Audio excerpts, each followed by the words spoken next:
ప్రస్తుతం ఉన్న సమాజానికి ప్రేక్షకులందరూ కూడా మేమందరం నేర్చుకోవాల్సిన విషయాలు ఏమైనా ఉంటే కొన్ని గుర్తు చేస్తారా? ప్రపంచంలో ఆదర్శవంతమైన మహానుభావులు కొద్ది మందే ఉంటారు, వేళ్ల మీద లెక్క పెట్టగలిగేవారు. అవును. అలాంటి వారిలో ఎన్నో కోట్ల మంది ఆదర్శంగా తీసుకున్న మహానుభావులు జీసస్ క్రీస్తు. చాలా మంది ఆచరణ చేయకుండా ఎక్కువ చెప్పేస్తారు. చెప్పేది తక్కువ, ఆచరణ చేసింది ఎక్కువ.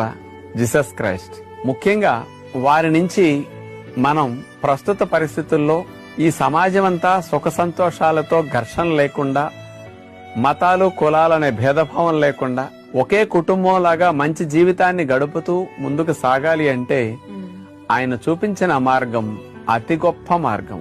వారిచ్చిన సందేశాలలో అతి ముఖ్యమైన 2 విషయాలు తీసుకుంటే, 1 ప్రేమ, 2 క్షమ.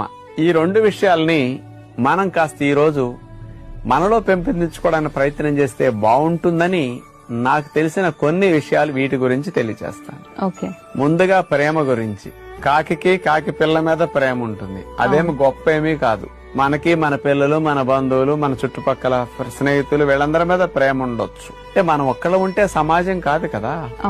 సమాజం, దేశం అందరిలోనూ బాగుండాలనే భావన మనలో ఉండాలి.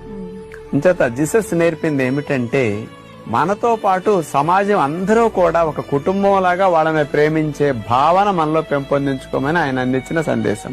మనమైతే మన వాళ్ళని ప్రేమిస్తాం, మన వాళ్ళని క్షమించగలుగుతాం.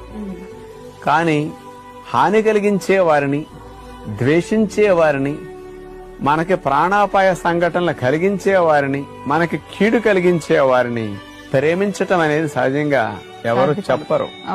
అది కూడా సమాజానికి ఎక్కువ నచ్చదు.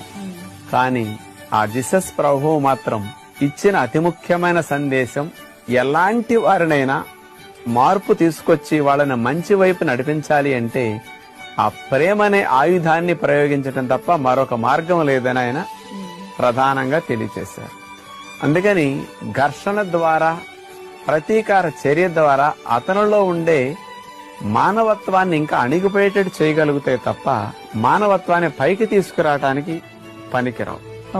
ఆ ప్రేమతత్వం అనేది అవతల వ్యక్తి మీద, అట్లాంటి హాని కలిగించే వ్యక్తి మీద మనం చూపించగలిగినప్పుడు అతనిలో రియలైజేషన్ కలిగి, ఇంత కీడు చేసిన నాకు కూడా ఇంత ప్రేమ చూపించి మేలు చేస్తున్నారనే భావనలో అతను పరివర్తన చెంది ఆ చెడ్డ పనుల నుంచి మాని మంచి వైపు వెళ్ళటానికి అవకాశం కలుగుతుంది. అందుచేత ఆయన్ని శిక్షించే సమయంలో కూడా అవతల వ్యక్తి అంత బాధిస్తూ తన ప్రాణహాని కలిగిస్తున్నప్పటికి కూడా అతను అజ్ఞానములో చేస్తున్నాడు, తెలుసో తెలియక అట్లాంటి ప్రవర్తనలో ఉన్నాడు